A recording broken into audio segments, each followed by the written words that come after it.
Malalapit na ang 2025 midterm elections at karamihan sa mga aspirante na nagpapakita sa publiko, pati na rin sa online, upang makahikayat ng mas maraming botante at madagdagan ang kanilang mga taga-suporta. Isang paraan para malaman ang opinyon ng publiko patungkol sa mga kandidato, partido o isyung may kinalaman sa eleksyon ay sa pamamagitan ng surveys. Isinasagawa ito ng mga research firms at karaniwang nakatuon sa mga paboritong kandidato, approval ratings o awareness ng mga tao sa mga tumatakbong kandidato. May epekto ba ang survey sa pagdidesisyon ng mga botante kung sino ang kanilang iboboto? Bigyan natin ng linaw ang mga katanungang patungkol sa election survey dito lang sa Batas et al.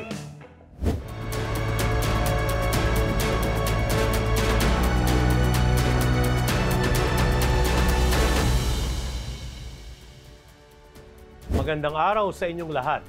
Ako ang law teacher ng bayan, Attorney Al Agra. At kayo po ay nanunood ng Batas et al. Sa Newswatch Plus.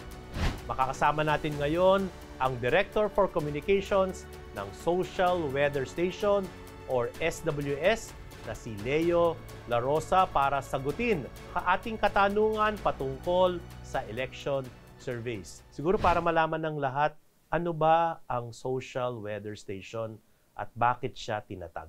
Ang Social Weather Stations ay itinatag noong August 1985 bilang isang non-stock, non-profit social research organization with the primary objective of surveying the quality of life of the Filipinos. 1985. Bakit binuo siya nung panahon na yon? Ito ay nagmula sa ideya na binuo ni Dr. Mahar Mangahas kasama ang Development Academy of the Philippines kung saan magsasagawa sila ng research for development. Ang layunin ng research na to ay makuha ang mga datos mula sa ating mga kababayan at iulat ito mismo sa kanila, katulad ng isang weather stations. Subalit, ang weather stations na to ay para sa social. Kaya social weather station. At kahit sino ba pwedeng gumawa ng isang survey? Opo, salamat sa democratic environment na nabuo o na-cultivate noong Administrasyong Corazon Aquino. Ang pagsasagawa ng public opinion polling ngayon ay protektado na bilang bahagi ng freedom of expression. Pero minsan sa social media, ang daming nagpapa-survey. Pareho ba ang kalidad na ito sa ginagawa ng survey ng Social Weather Station? Pagdating po sa methodology, ito po ay naiiba dahil ang karaniwang survey na ginagawa ng Social Weather Stations, katangi-tanging feature nito ay ito ay probability-based. Ang nabanggit po ninyo na mga survey sa social media, ito po ay non-probability, ibig sabihin ang pagkalap sa mga respondents ay hindi nababatay sa equal chance. Ito po ay usually volunteered. Paliwanag nga, ano ba ang tinatawag nating survey, Leo? Ang survey po ay isang method ng pananaliksik kung saan gamit lamang ang randomly selected na sample, maaari na po kayong gumawa ng makakuha ng inference o makabigay ng inference sa isang mas malaking populasyon. Ang pinaka natatanging katangian nito ay dapat systematic, scientific at randomly selected po ang mga miyembro ng sample na ito. Sa panahon ng eleksyon, at ano-ano ang iba't ibang uri ng survey na ginagawa ng Social Weather Station? Ang election survey po talaga ay isang special breed of public opinion survey dahil ang focus po talaga nito ay mapag-aralan ang katangian ng mga botante, paano sila bumoto, at ano ang kanilang mga kung ano po yung mga pattern ng kanilang pagboboto. At kung sino ang iboboto? Tama po. Mas focused po ang mga tanong tungkol sa mga napupusuan nilang iboto. Sino ang nagpapasurvey? Ginagawa ba to ng SWS on its own or merong nagko-commission at nagbabayad para sa surveys?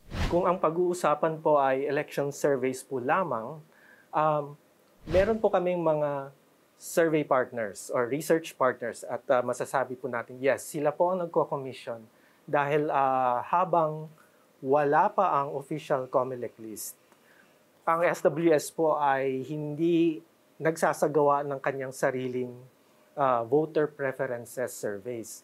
Ang mga nagsasagawa po niyan ay yung mga research sponsors or yung mga nagko-commission ng survey dahil sila po ang nag-iisip ng kung anong mga pangalan ang ilalagay sa... So typically, sino tong mga nagko-commission, Leo?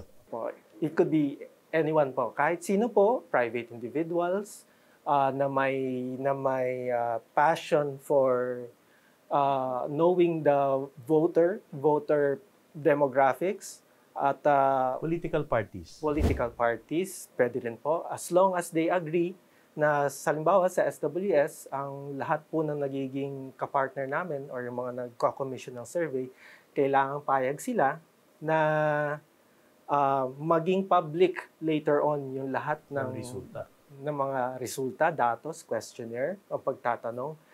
So may maximum lang po sila na 3 years. Mahalaga ba ang survey sa panahon ng eleksyon, Leo?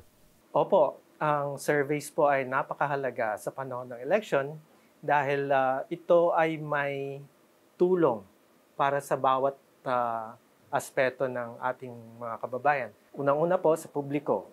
Ang election po ay nagbibigay ng impormasyon ukol sa mga paano boboto ang kanilang kababayan.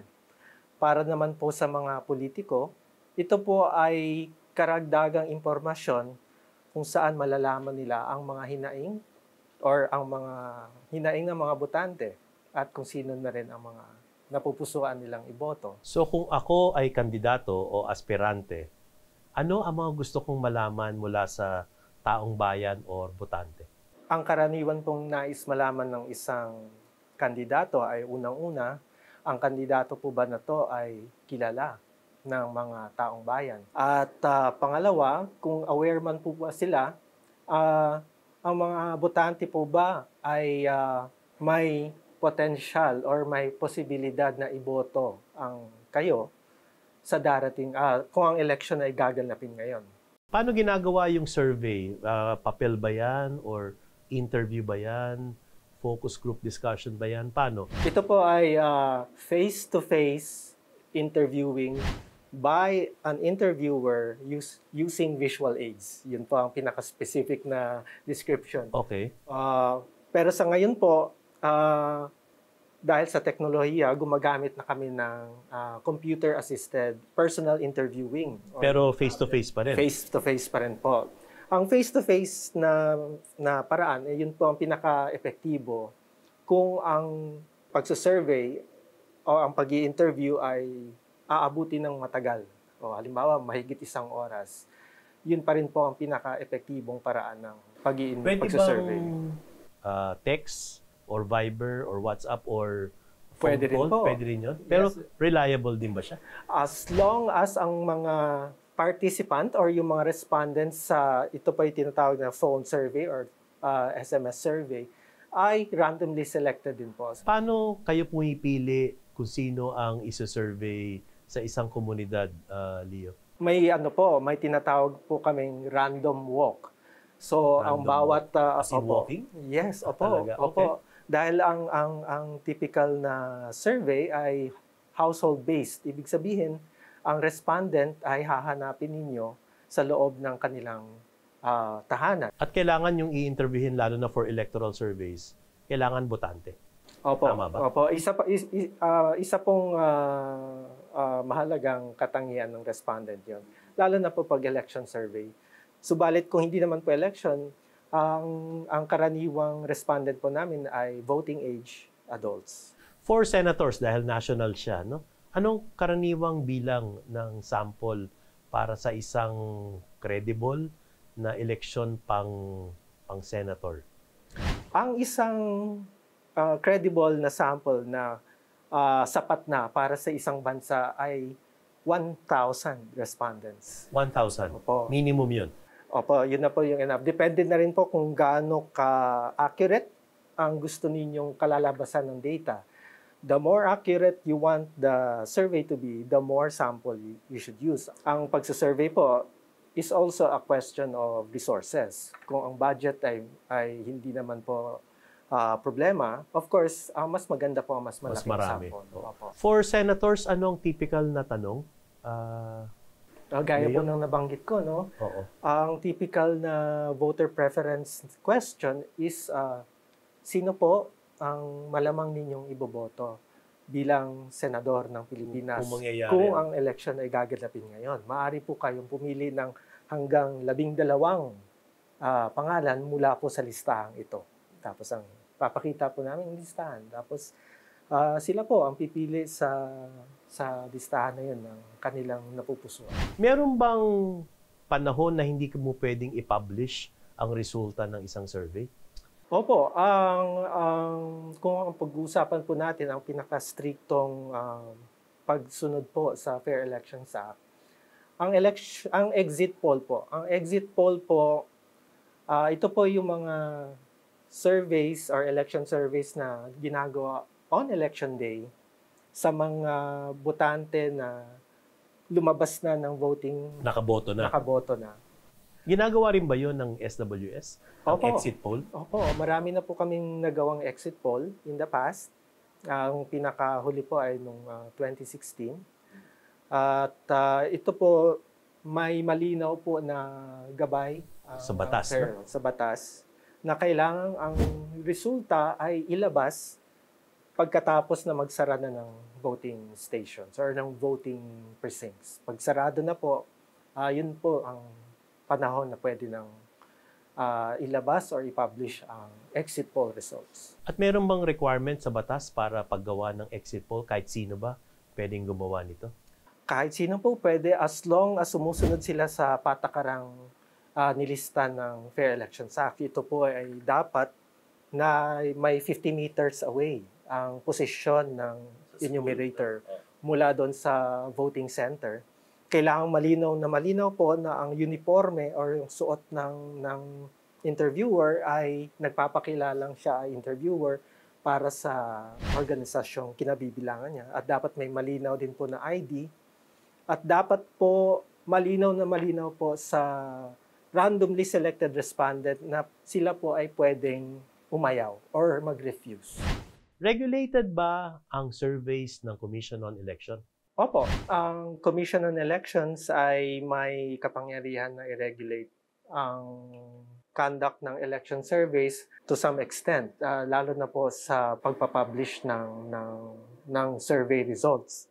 Ayon sa Fair Elections Act, kapag ang isang election survey report ay lumabas, may mga certain information na dapat available at dapat kumpleto po yon. Ito po ay katulad ng sino po ang nag-sponsor ng survey, ang date kung kailan isinagawa yung pag-i-interview, yung method kung paano isinagawa yung pag-i-interview, yung population that was yung sinample, yung size at saka yung description ng sample. Kung halimbawa, kagaya ng sa amin, 1,200 Or more. voting age or voter registered respondents. Yung complete wording po ng mga questions na ginamit sa interview at yung pong mismong percentages ng mga resulta. Yun po ang dapat nandun sa mismong report. Totoo ba na ang survey pwedeng magkondisyon ng kaisipan ng mga botante? Yan po ang tinatawag nating bandwagon po, no, na effect. Ito pa yung importanteng research na ginawa ng SWS for many years and napag-aralan na po namin na bagamat may napakaliit po na percentage ang nagsasabi na sila ay magiging pro-llamado base sa survey, may maliit din pong percentage na nagsasabi na sila ay magiging pro-dehado or ibig sabihin magbabago ng isip para kampihan or para iboto yung mga mahihina sa survey. At yun naman pong medyo mas malaking na nagsasabi na hindi na nila babaguhin ang desisyon nila, ang napili nila, kahit nabasa na nila ang survey. So, meron pero minimal ang effect po ng bandwagon sa mga decision-making ng botante. Paano natin masisiguro na ang resulta ng eleksyon ay hindi manipulated or rigged? Paano natin yung sagradong survey, kasi mahalaga ito, Leo? Ang election survey or kahit anong survey na isinasagawa ay sumasailalim sa napakaraming quality control.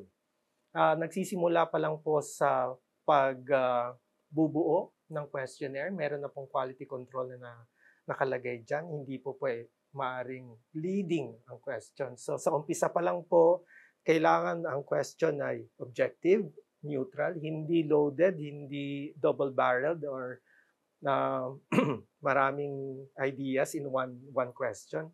So yun po, binabantayan din po. Ito po ay pinipretest para makita yung mga at mahuli yung mga posibleng maging makapagkondisyon ng kasagutan ng respondent.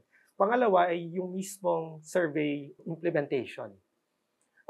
Mahigpit po na inoobserbahan ang gawa, ang paglalakad, ang pagsasagawa ng interview ng bawat isang interviewer. At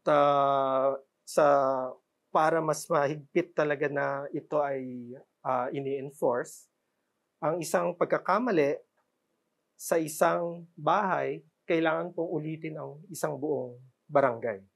Ganun po kahigpit.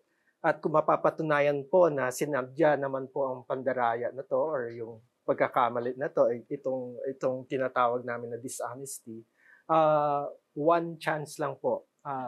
Isang beses lang po na mahuli na nagkaroon ng dishonest implementation.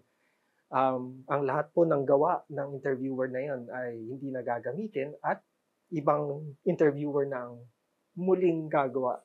Meron ka bang mensahe sa ating mga botante, sa ating mga aspirante, sa ating mga government officials, mga political parties, Leo? Ang pagsasagawa po ng survey ay isang uri ng freedom of expression. At ito po ay isang malaking bahagi ng demokrasya ng ating bansa. Ito ay nakakapagbigay sa ating mga botante ng impormasyon ng kung sino ang malamang nilang iboboto upang makatulong na rin sa ating sariling pagbuo ng desisyon ng kung sino ang iboboto. Isa na rin itong napakahalagang instrumento upang malaman natin kung ano ang pulso ng bawat isa sa atin. Maraming salamat, Leo La Rosa, ang Director for Communications ng Social Weather Station o SWS, sa pagpapaunlak mo sa aming imbitasyon. Maraming salamat. Maraming salamat, Atty. Thank you.